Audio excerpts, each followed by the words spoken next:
The American University campus in Kabul, Afghanistan, is under attack as we speak. At least one university guard is now dead, 21 students injured in the attack. Officials say that dozens of students and staff are still trapped inside, their fate unknown. Witnesses say they are still hearing blasts and gunfire on campus, fires still ablaze there as well. It all began just before 8 p.m. Kabul time, when assailants opened fire, tossed grenades, detonated explosives on campus. I want to bring in now Bilal Sarwari. He's a freelance journalist in Kabul, also an old friend. Bilal, to your knowledge, is the siege on that campus still underway? Are the attackers still alive? I was just able, Jim, to speak to an Afghan Special Forces commander who's in charge for the operation. He said they believe two attackers are still out there. He confirmed that 260 people, mostly students, have been rescued. And he also confirmed that they have cut out the electricity at the university so that special forces can use night vision goggles and go after these attackers. He said the mission right now was to save and protect lives.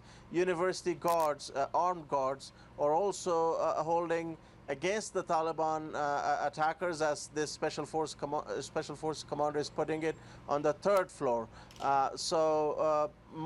Many worried families, many worried parents still outside of the university. And at the emergency hospital in Kabul, doctors are already confirming that they have 14 wounded, including 3 women, and 3 of those wounded are in critical conditions.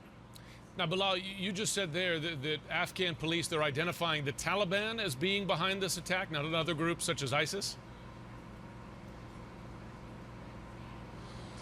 The Afghan Special Forces commander and another Afghan intelligence official is already saying that this is the work of the Taliban as of now.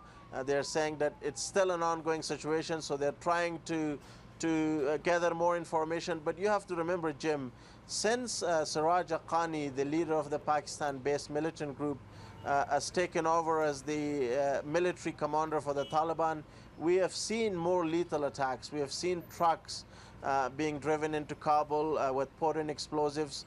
We have seen deadly attacks. So no one really is in any doubt that the Taliban are still very brutal, still very militant.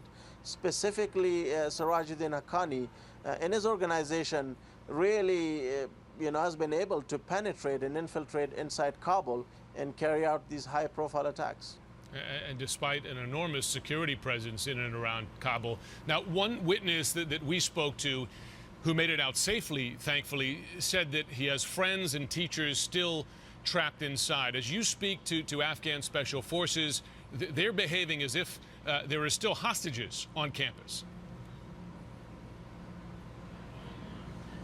What they're saying, that their mission is to protect lives. I don't think anyone is really elaborating whether they are being taken hostages or these students and faculty members, including Western nationals, or in the wrong place at the wrong time, because on the third floor you've got Afghan guards and some of these people stuck, and then on the second floor you've got these attackers who are basically crisscrossing between the third, second and first floor. Afghan special forces fighting against these attackers are the cream of the crop. The crisis response unit is trained to fight these sort of attacks. But Jim, it's important to mention that these special forces are extremely tired. They have been fighting in Helmand and in Kunduz over the past 2 weeks or so. And one of the fears everyone here in Kabul had, what happens if you've got a complex attack? Of course, the intelligence threats and intelligence sharing every day basically suggests that the Taliban and the Haqqani network would want to carry out complex attacks in Kabul, because it also guarantees them headlines, international headlines. The attack against the American University is an attack against Afghanistan's future. This is a university that has educated almost more than 100 top government officials, young people. Afghanistan is a very young country where 75% of its population is below the age of 25, according to some estimates. So you can already imagine how big a blow this is. No question, and many foreigners among them as well, students and teachers. Bilal Sarwawi in Kabul, the capital of Afghanistan. Thanks very much.